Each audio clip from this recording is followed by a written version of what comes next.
Okay, so you clicked on this video, you're an empath, and I came here to tell you that a lot of people are going to take advantage of and misuse and abuse your love because they don't understand it.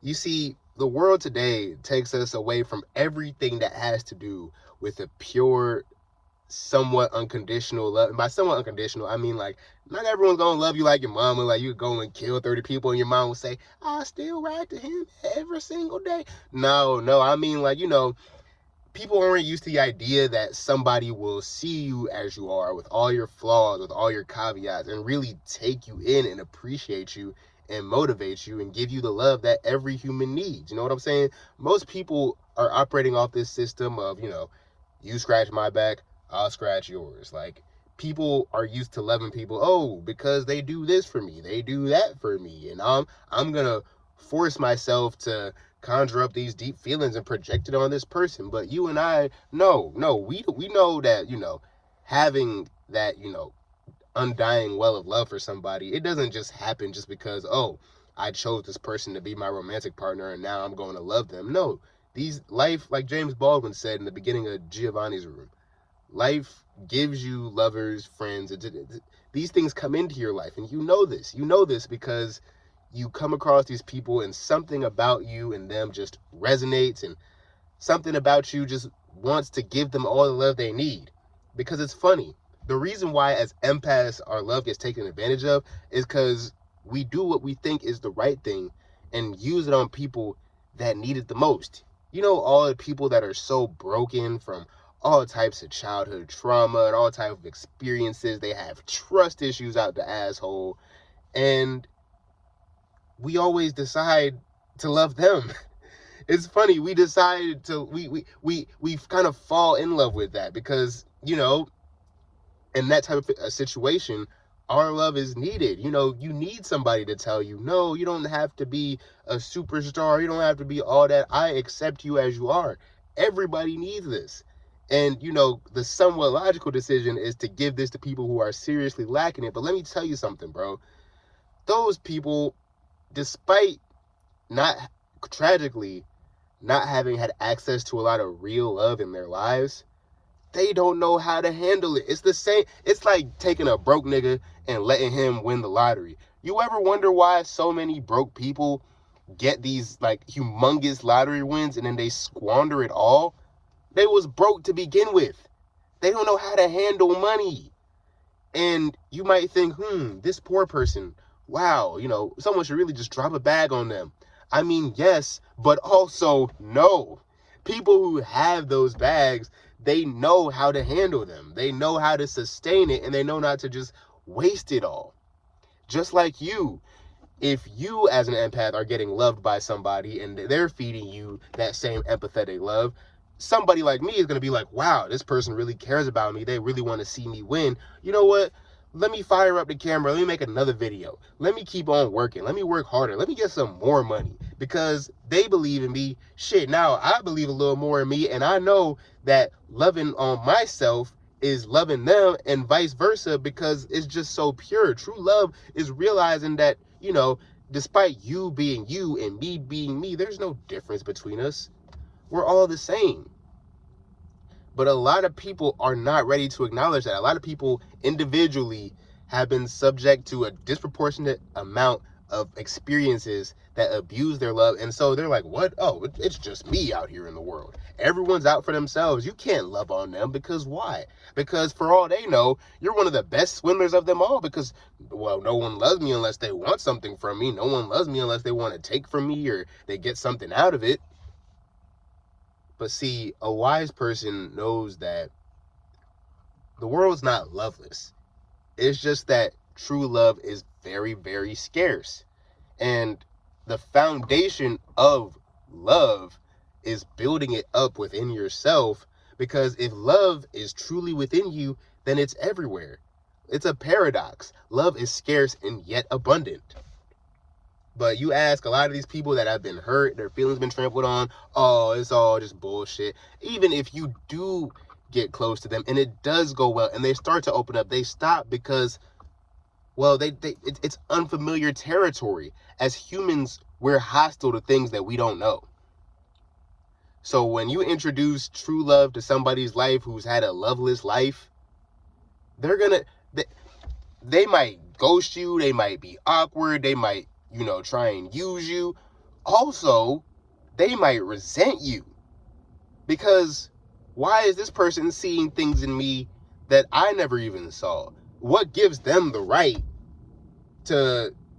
Because deep down, what I realized, a long time ago, is that what dissolves the boundary between a lot of us humans is that literally you can adapt your mindset to be anyone you want at any time. And a lot of the time, if you really focus, it's going to work. So deep down, we know how much potential we have to be anything we want.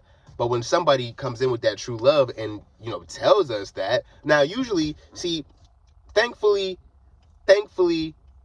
my parents grew up telling me, okay, yeah, you could do whatever you want if you put your mind to it. So now, as an adult, I go after things, and when something seems very great, I don't shy away from it, because you know what?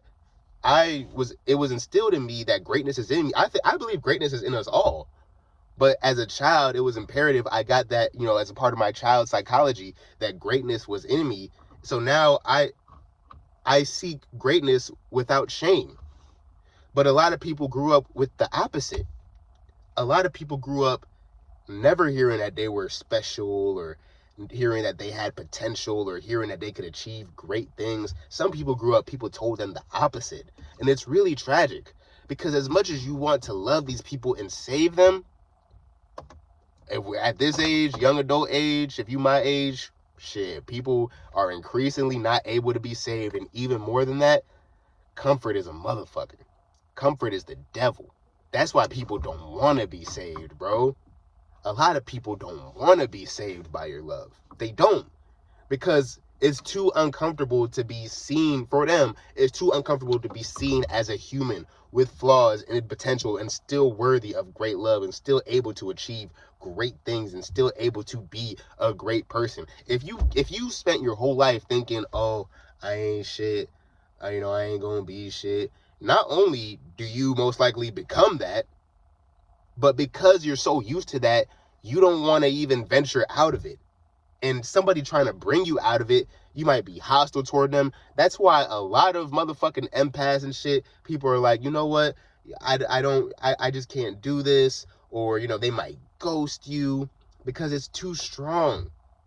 People are far too in love with comfort and far too in love with their own misery to ever experience the discomfort of really being seen, and on top of being seen, being appreciated, valued, needed, just for being there.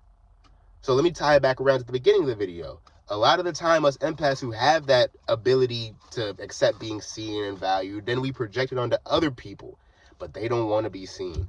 They don't want to be valued, bro. It sounds fucked up. I know, but look, I'm gonna say it. You wasting your time loving on these people.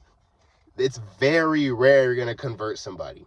It's very rare you're gonna convert somebody who goes through life thinking everyone's out to get them, everyone's out for their own shit, no one could really love you, who's never experienced or never felt the potential to have true love. It's impossible to convince them from their ways. They're gonna keep tricking on you. They're gonna keep bullshitting you because that's what they know.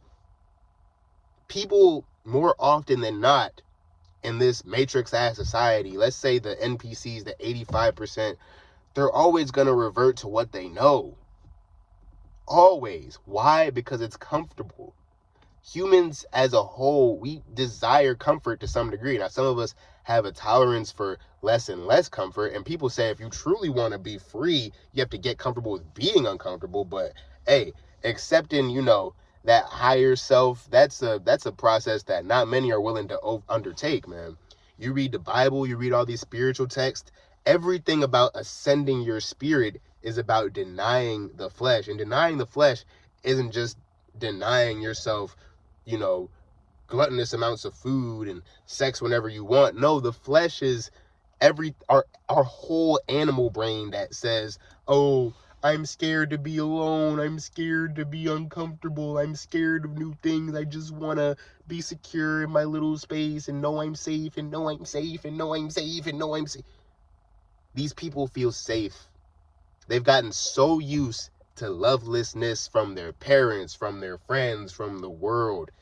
That's what they're comfortable with, and that's what they feel safe with.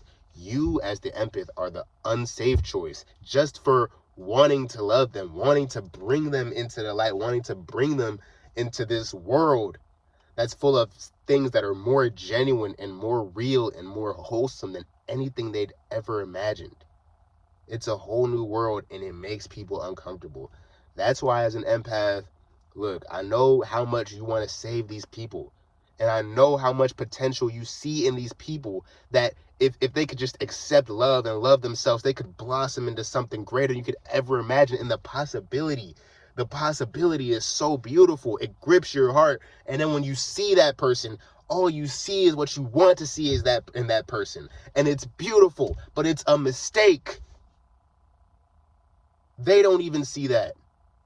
And the older you get, the harder it is to change that.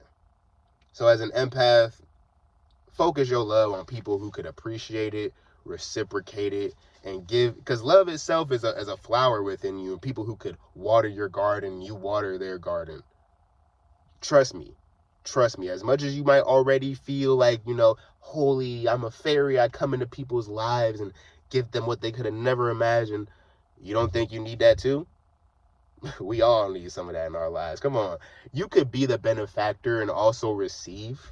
You can be verse with love. Always with love and consent. But, y'all, to end the video, I want to say, if you want to have a happier life, stop latching on to this societal idea of, just, going on Tinder or whatever the fuck and finding somebody. I'm going to tell them, okay, I want this in a relationship. And then I'm just going to take this well of feelings and pour it onto you. No, the people that you should be pouring those feelings onto you will reveal themselves to you. That's why I want to say, if it's about love and you're trying to make something happen, just try and love yourself. Because when you do that, the right people gonna come regardless.